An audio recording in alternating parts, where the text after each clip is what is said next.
Today's guest is a legend both in the crypto and canine chaos.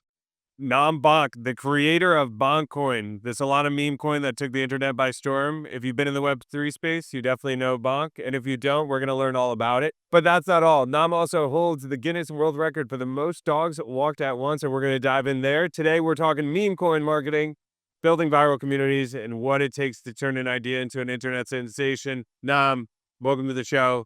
Thanks for coming on, man. So sweet. Let's go all the way back, right? A lot of our listeners, this is our first crypto edition, so they're stepping in, they're learning about crypto. Take me back to when you were just learning about crypto and when it was and what you were learning about at that point, and what Web3 looked like. So my first kind of experience was actually trading a bunch of online like gaming currencies for crypto overall. Like I was working, putting myself through university. So I was doing a lot of trading of like Second Life, Linden dollars. So for what like year is coins. this? This is like 2014, which is like my first exposure into it. And I didn't really get crypto, I would say. Do you have a friend who introduced you, or? No, I guess, yeah, everybody has a friend who like connects them to it. But I got connected to it through some online marketplaces. Fast forward to like 2017, I was doing a lot of work around like my software development degree. And then I got a little bit more into organizing things around like the EVM ecosystem, being involved in like the rise of sort of like masternode coins, trying to cut my teeth there as a developer, figuring things out. But it wasn't really until Solana in 2021 where I spent a bunch of time trying to work through various different communities, being a part of, a bunch of things inside of that ecosystem. Sure. And what about Solana was so special? Uh, Honestly, a lot of it was the like Soul 2021 like summer vibes of just like constantly finding new things to experiment, to be a part of, like different NFT communities and groups getting spin up, a bunch of focus around like rapid iteration and development. And it was just a great place to like log in every single day and see what was going on. I looked for a change of like what I wanted to be involved with. Ended up leaving my job in traditional like development space in sort of consulting for robot process automation and a couple of other things. Yeah, just went full bore What into did it crypto. feel like to take the jump? I mean, it was at a great time in the market where, every day you wake up and you're feeling like, yeah, this is perfect. This is the right way to do it. So I think I managed to quit my job, right at about the top more than anything else. Which is, always a fun experience, but it was great. It was the idea of burning the boats, right? Like no way to step back and just to figure out how we wanted to push forward. Yeah, and you're getting more and more involved, right? Where did the idea of Boncoin come from? So Bonk started as a token just based off a friend's dog. We were looking at a bunch of different areas that you could do, like tipping integrations, essentially like how you would take like crypto into live streaming. This is a lot around the time of when Kobe's doing kind of like the Twitch raids and helping to like change the lives of like artists and creators. So we've been working through a bunch of different ideas on just like just the dog coin is there. Shivas are fun, wonderful animals, but they're not necessarily the most friendly or social at all times. So just a combination of like meme-based marketing. And right around that time, like FTX collapse happens in the end of 2022.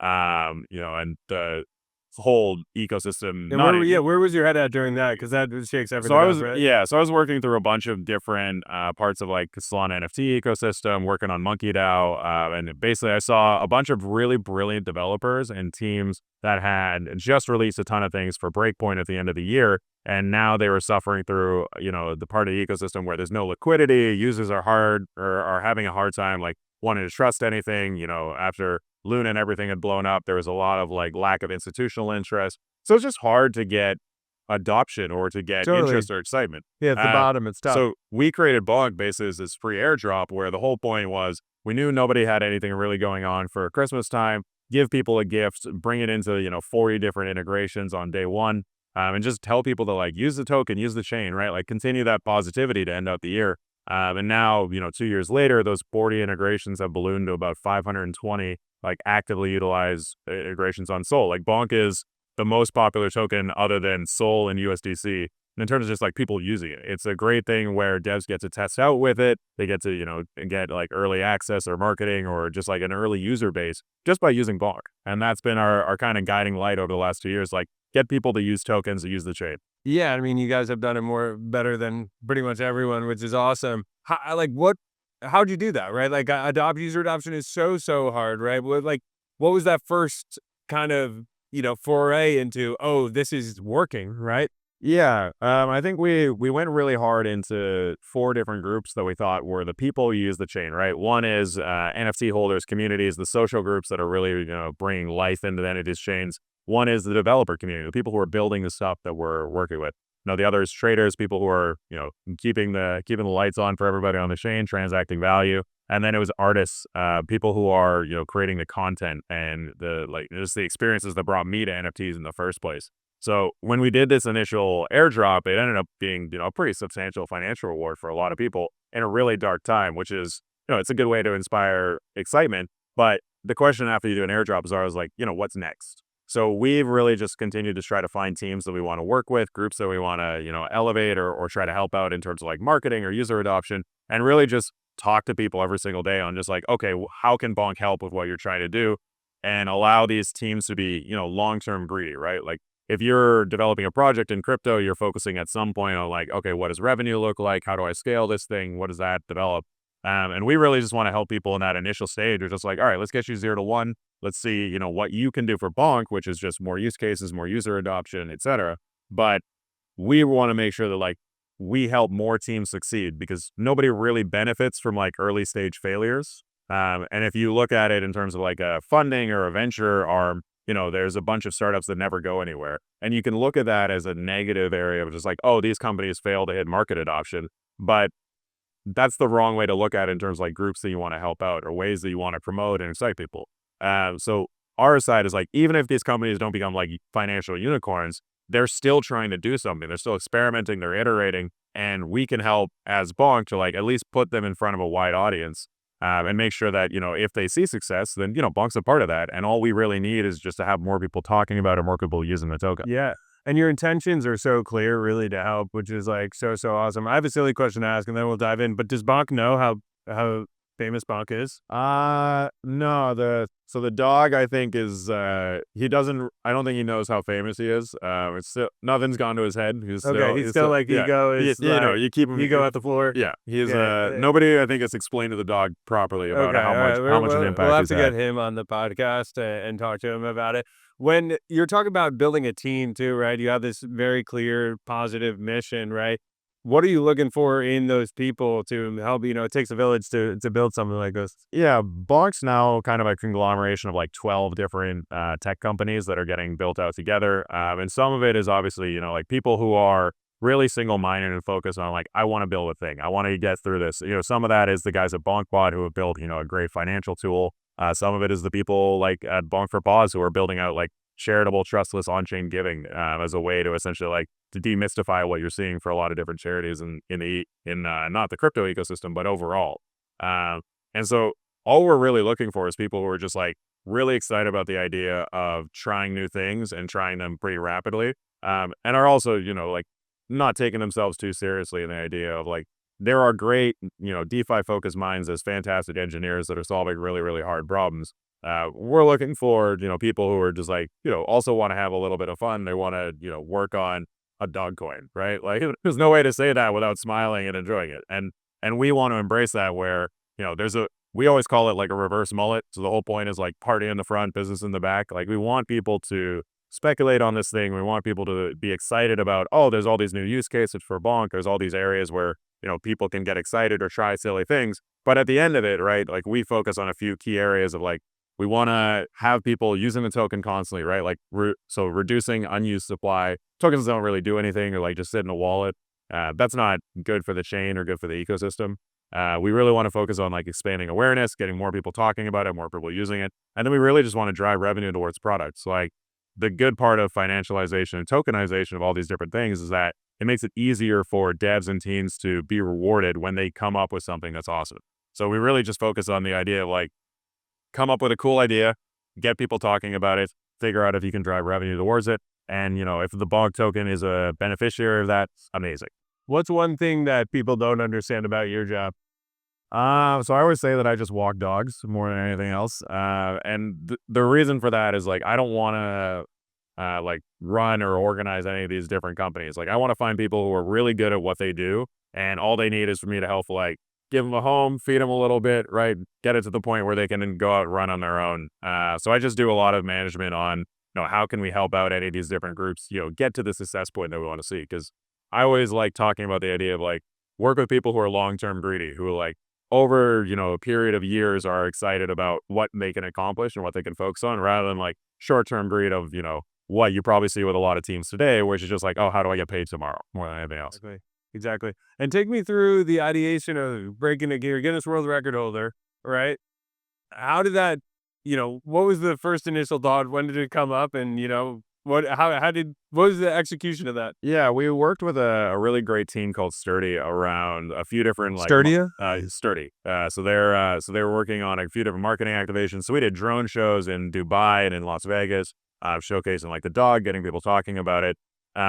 And the thing for the Guinness World Record was really the idea of like, okay, how can we do a marketing stunt that's also for good? So we worked with a local charity in Korea called KK9R that focuses on basically taking dogs that are part of the dog meat trade and rehabilitating them and finding them new homes.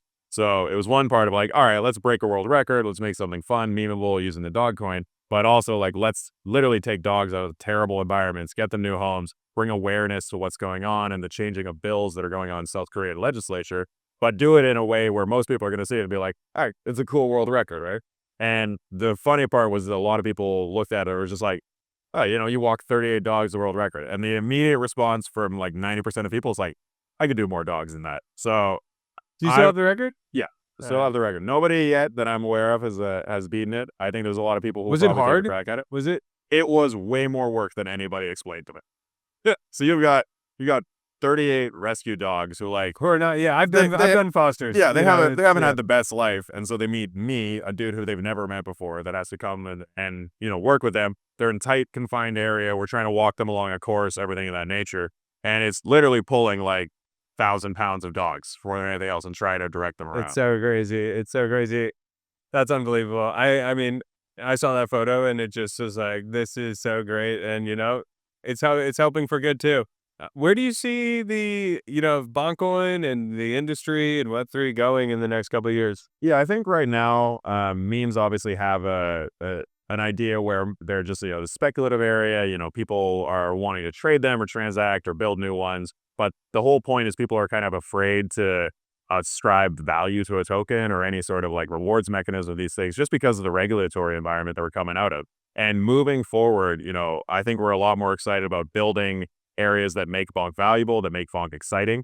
And it also, provide ways that teams can look at Bonk as a metric for like, okay, I want to do something like that. So we focus a lot on, how can we make, like replicable regulatory processes where for Bonk, we're trying to take it from a free airdrop to an ETF inside of the United States. And that has an incredible amount of steps on it, not just in like make a token, make it popular, make it valuable, but also in the point of like, what does it mean to get, certification with like the New York Department of Financial Services, right? What does it mean to get securitization opinions? How do you set everything up? And a lot of the stuff is gate kept or it's not understood or it's not, readily available. And those are problems that we can help teams solve. And then we want to be, something that other people are just like, oh, I want to make the next Bonk.